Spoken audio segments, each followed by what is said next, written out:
He sees me. Charlie dropped to her hands and knees. She was wedged behind a row of arcade games, cramped in the crawl space between the consoles and the wall. Tangled electrical cords and useless plugs strewn beneath her. She was cornered. The only way out was past the thing, and she wasn't fast enough to make it. She could see him stalking back and forth, catching flickers of movement through the gaps between the games.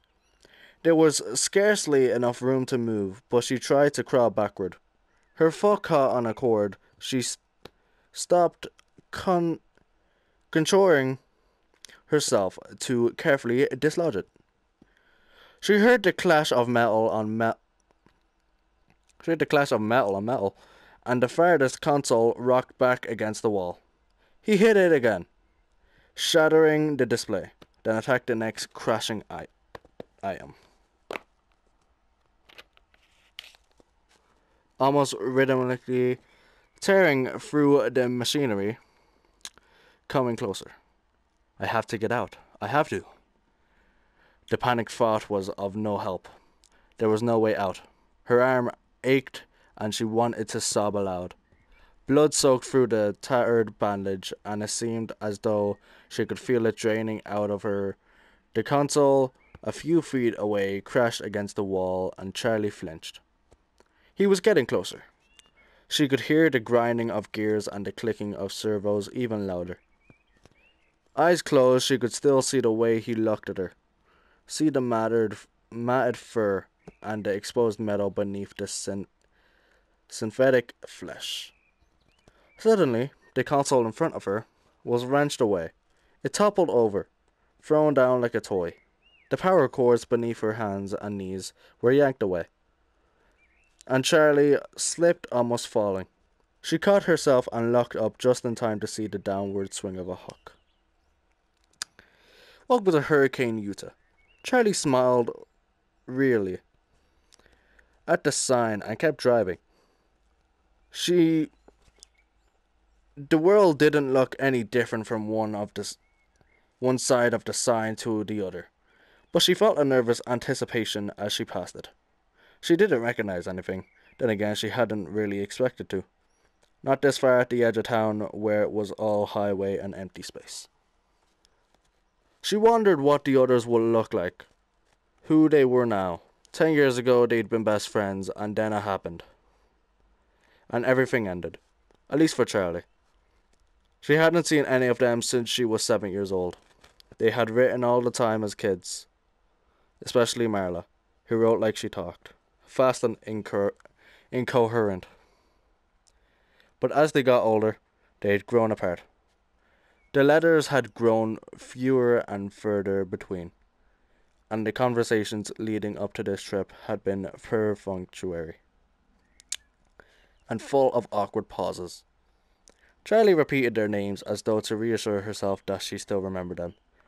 Marla, Jessica, Lamar, Carlton, John, and Michael.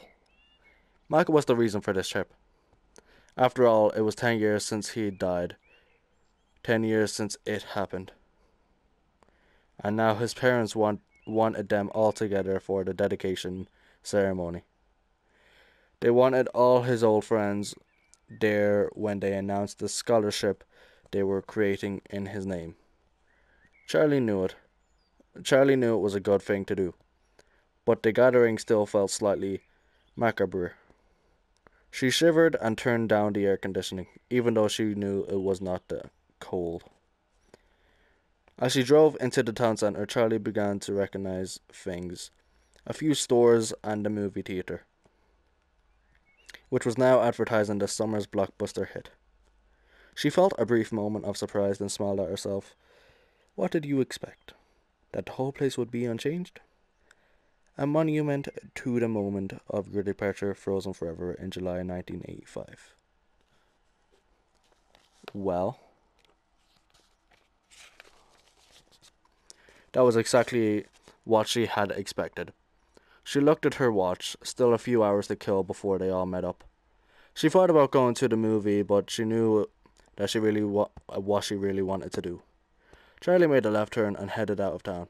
10 minutes later, she pulled to a stop and got out. The house loomed up before her, its dark outline a wound in the bright blue sky. Charlie leaned back against the car, slightly dizzy. She took a moment to steady herself. With deep breaths, she had known it would be here. An illicit look through her aunt's bank books a few years before had told her that the mortgage was paid off and that Aunt Jen was still paying property taxes. It had only been 10 years. There was no reason it should have changed at all. Charlie climbed the steps slowly, talking in the peeling paint. The third stair still had a loose board, and the rose bushes had taken over one side of the porch. Their thorns biting hungrily into the wood, the door was locked. But Charlie still had her key. She had never actually used it. As she took it from around her neck and slid it into the lock, she remembered her father putting its chain around her neck, in case you ever need it. Well, she needed it now. The door opened easily and Charlie looked around. She didn't remember much about the first couple of years here.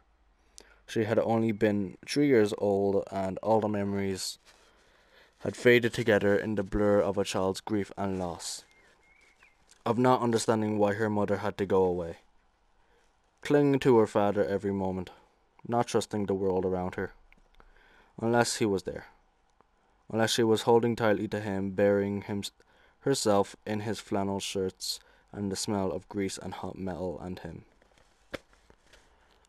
The stairs stretched straight up in front of her, but she did not move directly to them. Instead, she went into the living room, where all the furniture was still in place. She had not really noticed it as a child, but the house was a little too large for the furniture they had. Things were spread out too widely in order to fill the space. The coffee table was too far from the couch to reach. The easy chair too far across the room to carry on a conversation. There was a dark stain in the wooden floorboards near the center of the room. Charlie stepped around it quickly and went to the kitchen, where the cupboards held only a few pots, pans, and dishes. Charlie had never felt a lack of anything as a child, but it seemed now that the unnecessary enormity of the house was a sort of apology, the attempt of a man who had lost so much to give his daughter what he could. He'd always had a way to overdoing whatever he did. The last time she was here, the house had been dark and everything felt wrong. She was carried up the stairs to her bedroom, although she was 7 years old and could have gone quicker on her own 2 feet. But Aunt Jen had stopped on the front porch, picked her up and carried her, shielding her face as though she were a baby in the glaring sun, in her room. Aunt Janet set Charlie down and closed the bedroom door behind them. She told her to pack her suitcase, and Charlie had cried because all her things could never fit into that small case. "We can come back for the rest later," Aunt Jan said, her impatience leaking through as Charlie hovered indecisively at her dresser, trying to decide which t-shirts to bring along. They had never come back for the rest. Charlie mounted the stairs, heading to her old bedroom. The door was partially cracked, and as she opened it, she had a giddy feeling of displacement, as though her younger self might be sitting there among her toys, might look up and ask Charlie, "Who are you?" Charlie went in. Like the rest of the house, her bedroom was untouched. The walls were pale pink, and the ceiling, which sloped dramatically on one side to follow the line on the roof, was painted to match her old bed still. Stood against the wall beneath a large window, the mattress was still intact. Though the sheets were gone, the window was cracked slightly open, and rotten lace curtains wavered in the gentle breeze from outside. There was a dark water stain in the paint beneath the window where weather had gotten in over the years, betraying the house's neglect. Charlie climbed onto the bed and forced the window shut. It obeyed with a screech, and Charlie stepped back and turned her attention to the rest of the room, to her father's creations. Their first night in the house. Charlie had been afraid to sleep alone. She did not remember the night, but her father had told her about it often enough that the story had taken on the quality of memory. She sat up and wailed until her father came to find her, until he scooped her up and held her and promised her he would make sure she was never alone again. The next morning he took her by the hand, led her to the garage, where he set to work keeping that promise. The first of his inventions was a purple rabbit, now grey with age from years of sitting in the sunlight. Her father had named him Theodore. He was the size of a 3-year-old child, her size at the time, and he had plush fur, shining eyes, and a dapper red bow tie. He didn't do much, only waved a hand, tilted his head to the side, and said in her father's voice, "I love you, Charlie." But it was enough to give her a night watcher, someone to keep her company when she could not sleep. Right now, Theodore sat in a wide wicker chair in the far corner of the room. Charlie waved at him, but not activated, he did not wave back. After Theodore, the toys got more complex. Some worked and some did not. Some seemed to have permanent glitches, while others simply did not appeal to Charlie's childish imagination. She knew her father took those back to his workshop and recycled them for parts, though she did not like to watch them be dismantled, but the ones that were kept, those she loved. They were here now, looking at her expectantly, smiling. Charlie pushed a button beside her bed. It gave way stiffly, but nothing happened. She pushed it again, holding it down longer this time. Across the room, and with the weary creak of metal on metal, the unicorn began to move. The unicorn, Charlie had named him Stanley for some reason she could no longer remember, was made of metal, and had been painted glossy white. He trundled around the room on a circular track, bobbing his head stiffly up and down. The track squealed as Stanley rounded the corner and came to a stop beside the bed. Charlie knelt beside him on the floor and patted his flank. His glossy paint was chipped and peeling, and his face had given over to rust. His eyes were lively, gazing out of the decay. "You need a new coat of paint, Stanley," Charlie said. The unicorn stared ahead, unresponsive. At the foot of the bed, there was a wheel, made of patched-together metal. It had always reminded her of something she might find on a submarine. Charlie turned it. It stuck for a moment, then gave way, rotating it as it always did. And across the room was the smallest closet door swung open. Out sailed Ella on her track, a child-sized doll, bearing a teacup and saucer in her tiny hands like an offering. Ella's play dress was still crisp, and her patient leather clothes still shone. Perhaps the closet had protected her from the damage of the damp. Charlie had had an identical outfit back when her and Ella were the same height. "Hi, Ella," she said softly, as the wheel unwound. Ella retreated to the closet again, the door closing behind her. Charlie followed her. The closets had been built up to align with the slant of the ceiling, and there were 3 of them. Ella lived in the short one, which was about 3.5 feet tall. Next to it was one a foot or so taller, and a third closet to the bedroom door was the same height as the rest of the room. She smiled, remembering. "Why do you have 3 closets?" John had demanded the first time he came over. She looked at him, blankly, confused by the question. "'Cause that's how many there are," she said finally. She pointed defensively to the littlest one. That one's Ella's anyway, she added. John nodded, satisfied. Charlie shook her head and opened the door to the middle closet, or tried to. The knob stopped with a jolt. It was locked. She rattled it a few times, but gave up without much conviction.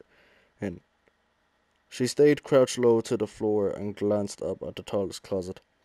Her big girl closet, that she would someday grow into. You won't need it until you're bigger, her father would say. But that day never came. The door now hung open slightly, but Charlie didn't disturb it. It hadn't opened for her, it had only given way to time. As she moved to stand, she noticed something shiny. Half hidden under the rim of the locked middle door, she leaned forward to pick it up. It looked like a broken off piece of a circuit board. She smiled lightly. Nuts, bolts, scraps, and parts had turned up all over the place. Once upon a time, her father always had stray parts in his pockets.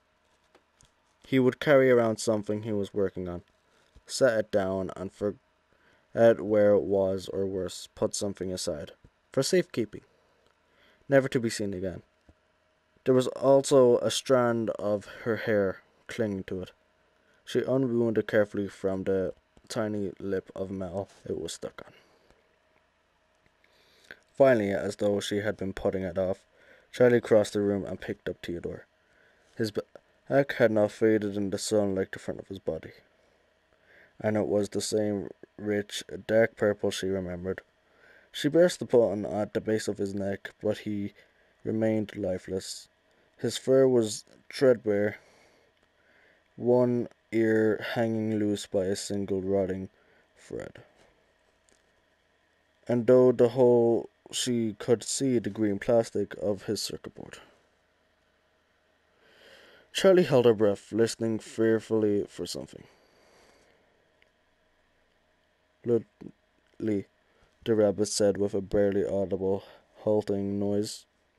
And Charlie sat him down, her face hot and her chest pinched tight. She had not really expected to hear her father's voice again. I love you too.